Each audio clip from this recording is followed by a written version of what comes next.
aku bingung aku mulai dari mana.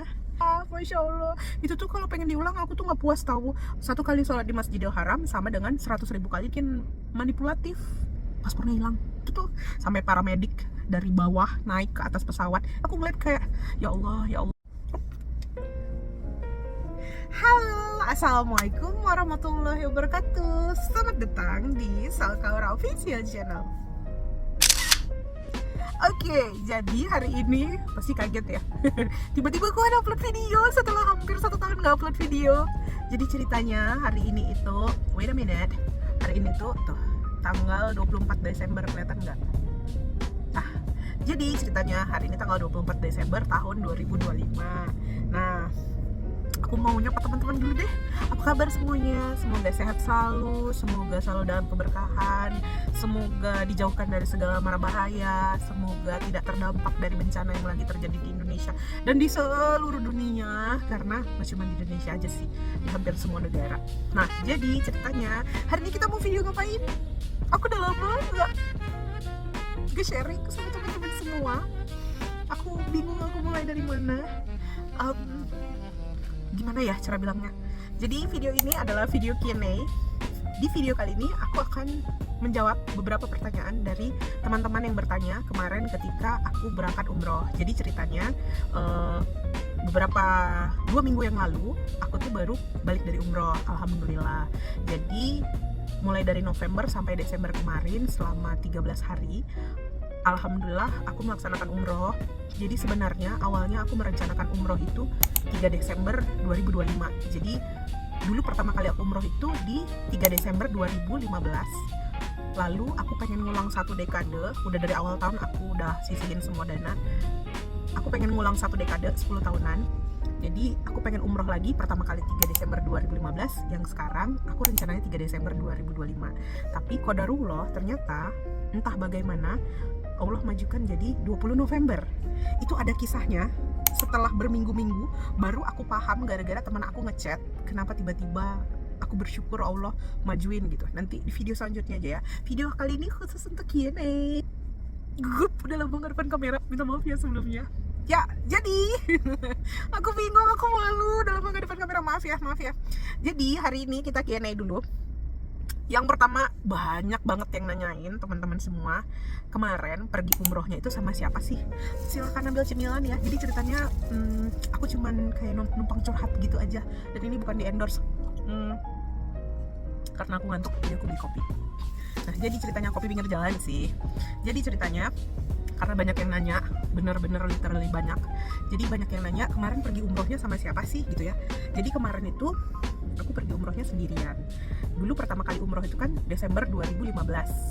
Awalnya aku mau sendiri, tapi alhamdulillah aku ditemenin sama Wa gitu. Jadi aku berdua. Nah, kali ini aku umroh sendirian dan aku daftar ke Tour and Travel. Memang rame-rame, tapi aku nggak ada keluarga yang ikut gitu. Jadi ceritanya umroh kali ini alhamdulillah aku sendiri. Ngerasa lebih khusyuk nggak? Lebih khusyuk. Kalau sendiri itu kan kita lebih, aku ya ngerasanya kalau sendiri tuh aku lebih berbicara ke diri aku sendiri. Kalau sama keluarga mungkin kan ada teman berbicara atau apa, jadi aku pengen menikmati diri aku sendiri sama Allah gitu loh, ibaratnya gitu. Jadi yang pertama, pergi umrohnya sama siapa? Aku pergi umroh sendiri. Yang kedua, banyak yang nanya, banyak banget, jadi di sana dimana-mana perginya sendirian gitu. 1-2 hari awal untungnya aku dapat teman sekamar itu luar biasa baik-baik, ibu-ibu, nenek-nenek baik-baik, masya Allah. Jadi 1-2 hari awal aku tuh berangkat sama ibu-ibu sama nenek-nenek, teman satu kamar aku, ada Bu Pau, Bu Sal, Kaleni, Bu Ted, banyak deh pokoknya. Satu kamar itu kan kita ada berlima. Nah, yang lain rata-rata 4 tapi kita 5. Nah, kemudian 1-2 hari aku sama ibu-ibu, tapi di hari-hari berikutnya karena mungkin kan banyak ya mungkin aku intinya aku pengen sendiri gitu. Nah, untungnya ibu-ibu ini kan bersahabat, jadi ada temennya masing-masing, kita tuh ada temennya masing-masing. Nah, tapi kadang aku suka pergi ke masjid jam 2 pagi tuh sendirian gitu loh. Aman nggak di sana? Alhamdulillah aman. Di Madinah itu aku kemana-mana jam 2 pagi itu rata-rata aku sendirian. Alhamdulillah aman, masya Allah. Sebenarnya itu tergantung dari kitanya sih ya. Selama kitanya nggak macem-macem, nggak terlalu pakai makeup menor atau gimana, karena di sana ceritanya aku nggak makeup, cuman sesekali aja kalau ada city tour. Terus kalau di Mekahnya gimana? Kemana-mana sendirian juga? Iya, karena kebetulan aku nginapnya di Zamzam Tower kalau yang untuk di Mekah. Jadi tinggal kepleset nyampe deh ke Masjidil Haram, nyampe deh ke depan Ka'bah. Masya Allah, itu tuh kalau pengen diulang aku tuh nggak puas tahu. Aku merasanya 13 hari itu terlalu cepat. Aku pengennya aku 1 bulan atau 2 bulan gitu di sana, biar aku tuh puas gitu loh ngerjainnya. Kalau 1 kali sholat di Masjid Nabawi kan sama dengan 1000 kali sholat di masjid lain. Kalau 1 kali sholat di Masjidil Haram sama dengan 100.000 kali sholat di masjid lain. Kalian bayangin 100.000 kali itu berapa tahun kita sholat. Jadi aku merasanya kayak aku tuh nggak puas. Apalagi di sana kemarin aku merasanya terlalu singkat. Aku ya merasanya terlalu singkat aku tapi kan orang beda-beda. Aku berharapnya insya Allah 2026 ada rezeki lebih lagi untuk berangkat lagi. Aku pengen ngambil 1 bulan, jadi lebih khusyuk. Aku berharapnya kayak gitu, tapi kan wallahu alam ya. Tuh, jadi yang kedua, iya, di mana-mana jalan-jalan di sana itu, selama di sana alhamdulillah ada ibu-ibu rombongan yang baik-baik luar biasa. Tapi aku lebih seringnya aku tuh pergi sendiri karena ya aku yang salah sih. Aku suka terlalu nyaman sendiri, intinya gitu deh. Kemudian yang ketiga, banyak teman-teman yang nanya apa yang dirasain setelah umroh. Yang dirasain setelah umroh itu tenang, semua beban hidup hilang. Jadi aku ngerasanya nggak tahu ya, mungkin selama ini aku berada di lingkungan yang baik-baik. Jadi ketika tahun 2025 ini aku bertemu dengan orang-orang yang maaf ya 2025 ini aku banyak bertemu dengan orang-orang yang beda karakternya, mungkin manipulatif, playing victim, banyak yang seperti itu. Jadi aku kaget, aku nggak pernah ada di lingkungan yang kayak gitu. Aku nggak pernah memutar turn back the story, make it up, kayak membual turn back the story. Aku nggak pernah yang kayak gitu. Jadi begitu aku 2025 ini banyak ketemu dengan orang-orang yang notabene-nya katanya berpendidikan, tapi faktanya seperti itu. Aku shock, apa aku berada di lingkungan yang salah? Atau aku kenapa? Apa aku yang aneh? Apa memang dunia ini sudah terlalu tua dipenuhi dengan manusia seperti itu gitu ya? Kadang kan kita merasa apa aku yang salah? Nanti Pak aku tuh kan menyalahkan diri sendiri ya. Jadi pulang umroh itu di sana kalau kalian tahu guys, itu tuh air mata ngucur, terus antara rasa minta maaf, syukur, semuanya gabung jadi satu. Bersyukur, minta maaf, maaf Tuhan aku selalu mengeluh, maaf Tuhan aku banyak meminta, maaf Tuhan, maaf ya Allah, terima kasih atas semua yang diberikan. Itu tuh di sana tuh isinya air mata semua. Sampai pulang aku bersyukurnya itu hati aku lebih tenang. Jadi kalau ada terjadi sesuatu, kalau kalian tahu, begitu balik Indonesia itu banyak cobaan guys, banyak banget cobaannya. Tapi aku lebih ke ya sudahlah, kun fayakun, kan semuanya udah jalan Allah, mau gimana lagi, tinggal diterima, positive thinking. Jadi aku ngerasanya alhamdulillah hati aku lebih tenang. Itu yang aku rasain setelah umroh. Kemudian yang keempat, di sana waktu aku di Arab kan orang-orang pada kaget ya kenapa aku berangkat sendiri. Teman-teman aku juga semuanya pada kaget kenapa aku berangkat sendiri. Tapi di sana aku sering ditanyain, kok berangkat sendiri sih? Orang tuanya masih ada. Alhamdulillah mama papaku masih ada. Terus aku ditanya, kenapa nggak berangkat sama orang tua? Aku sih bilangnya mama papaku memang lagi sibuk kan. Tapi mungkin orang notice ini anak kenapa pergi sendiri, sedangkan dia masih ada keluarganya gitu loh. Biasa kan kalau umroh itu bareng keluarga, bareng pasangan, bareng adik gitu ya. Tapi nggak apa-apa, aku menghargai apa yang aku punya dengan diri aku bersyukur. Dan alhamdulillahnya mama papaku nggak komplain. Mungkin karena aku keras kepala, jadi mama papaku bilang ya sudahlah gitu, anak ini mau berangkat sendiri ya sudahlah. Aku bersyukur punya mama papa yang banyak mentoleransi anaknya yang seperti ini. Thank you mom, thank you dad. Terus itu yang banyak orang nanya, masih ada orang tuanya kan, kenapa pergi sendiri? Masih, alhamdulillah. Terus sampai sana banyak yang nanya, ini ngapain sendirian ke sini? Terus teman-teman aku juga banyak yang nanyain, ngapain sendirian umroh gitu. Terus waktu aku bilang pengen doa, pengen minta jodoh, banyak yang ketawa tahu. Jadi pada ketawa kayak, cari jodoh kok di umroh katanya gitu. Bukan, maksudnya aku tuh umroh mau minta sama Allah jodoh, bukan cari jodoh di sana gitu loh maksudnya. Jadi aku tuh umroh niatannya ya Allah, alhamdulillah semuanya udah tercukupi. Aku pengen minta, aku ini tulang rusuk siapa gitu loh, gitu. Aku tuh mintanya itu sama Allah. Karena ini sharing dikit ya, umroh pertama aku tuh beda. Umroh pertama aku itu luar biasa rasanya. Pagi, siang, malam bisa peluk Ka'bah. Pagi, siang, malam pokoknya aku bisa peluk Ka'bah deh. Nah, kali ini mungkin udah banyak orang yang umroh, jadi mau peluk Ka'bah itu susah guys. Itu tuh padatnya minta ampun. Kalian lihat aja deh live YouTube-nya Mekah November Desember, padat banget. Nggak segampang itu buat meluk ke Ka'bah gitu. Terus 10 tahun yang lalu waktu aku terakhir meluk Ka'bah, aku minta jodoh. Itu perjalanan spiritual ya, wallahu alam. Ini aku sharing aja. Buat yang percaya, percaya. Kalau nggak apa-apa. Aku nggak minta buat percaya kok. Jadi waktu 10 tahun yang lalu, terakhir kali aku peluk Ka'bah, aku minta, ya Allah, aku pengen jodoh ya Allah, tolong kasih aku jodoh. Tiba-tiba ada yang ngomong, ganti kerjaan dulu ya, jodohnya datang sekali lagi. Gitu. Yang aku tahu dan yang aku ingat itu gitu. Terus aku gini, kok ganti kerjaan ya? Waktu itu ceritanya aku tuh jadi pegawai bank. Dan alhamdulillah kehidupan keuangan aku, finansial, kerjaan semuanya stabil. Aku nggak paham kenapa bisa ganti kerjaan. Selesai dari peluk Ka'bah itu, malamnya teman-teman aku di Indonesia telepon, katanya ada pensiun dini. Nyampe ke Indonesia, aku apply lah diam-diam itu pensiun dini dari sistem. Dan bener, tahu nggak apa? Itu kan aku umroh Desember ya. Maret tiba-tiba approve aku oke pensiun dini. Dan itu FYI, aku keluar dari bank, itu tuh aku bawa uang yang waktu itu lumayan besar jumlahnya. Jadi aku bisa beli properti dan yang lainnya. Pelajarannya adalah aku minta jodoh, tapi Allah kasihnya yang lain. Yang aku ingat, datang sekali lagi, nanti minta jodoh ya, gitu. Jadi aku datang ini, waktu terakhir kali aku peluk Ka'bah, yang umroh tahun 2025, di Tawaf Wada, itu kan aku peluk Ka'bah. Aku bilang, aku penuhi janjiku ya Allah, aku cuma minta jodoh. Terima kasih semua yang kau telah berikan, dari sisi rezeki, alhamdulillah, dari kerjaan, alhamdulillah. Aku cuma minta, aku tuh belahannya siapa.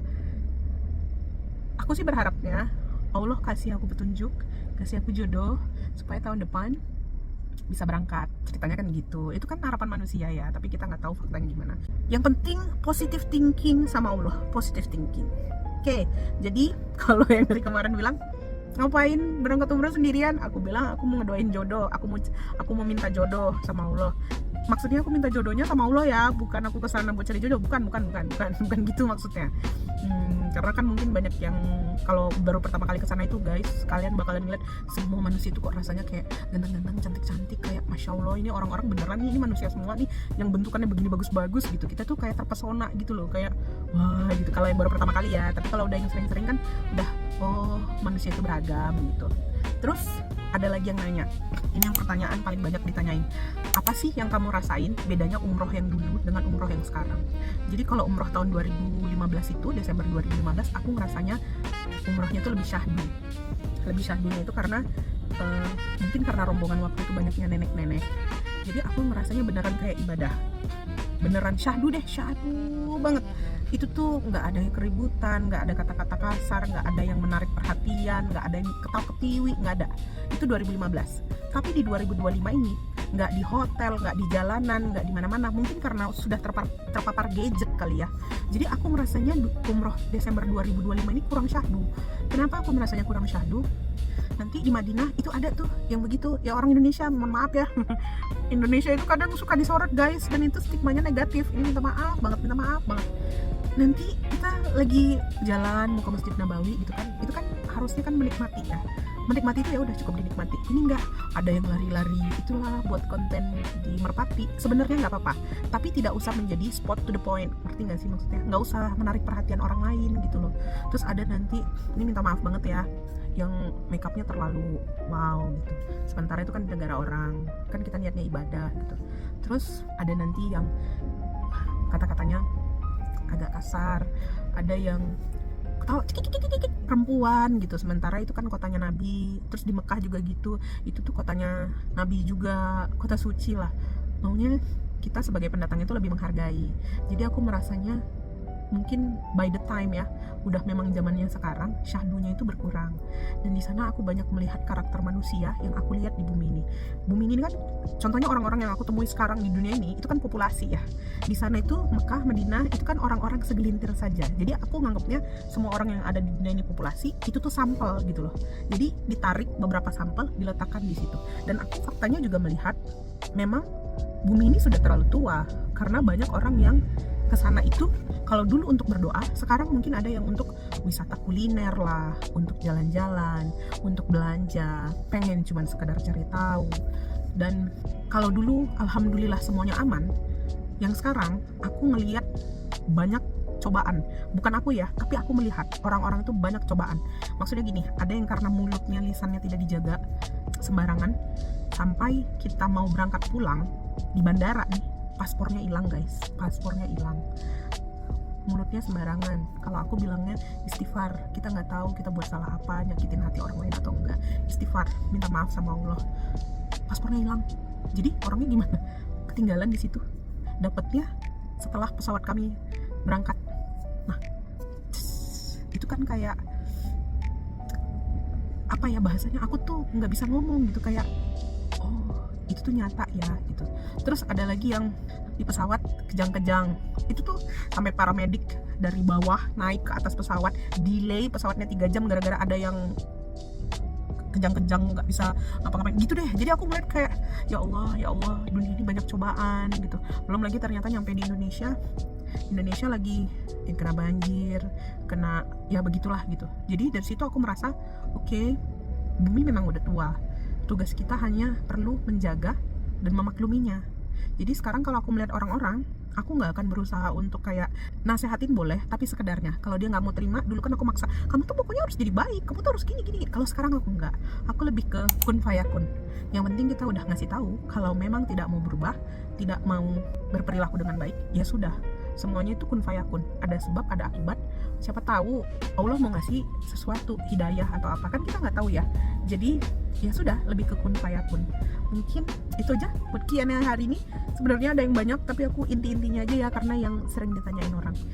Sekian dulu, semoga kalian gak boring sama video ini. Isinya adalah curhatan aku ditemani dengan kopi dan beberapa pertanyaan. Dan intinya adalah selamat tahun 2026. Walaupun tahun kita adalah sebenarnya Hijriyah, tapi karena tahun kalender adalah tahun Masehi, jadi selamat tahun 2026. Semoga tahun 2026 diberikan ketenangan hati, ketenangan jiwa, kebahagiaan, dan kebahagiaan di dunia dan akhirat, serta dilancarkan sama Allah semua urusan, rezeki, jodoh, dan yang lainnya.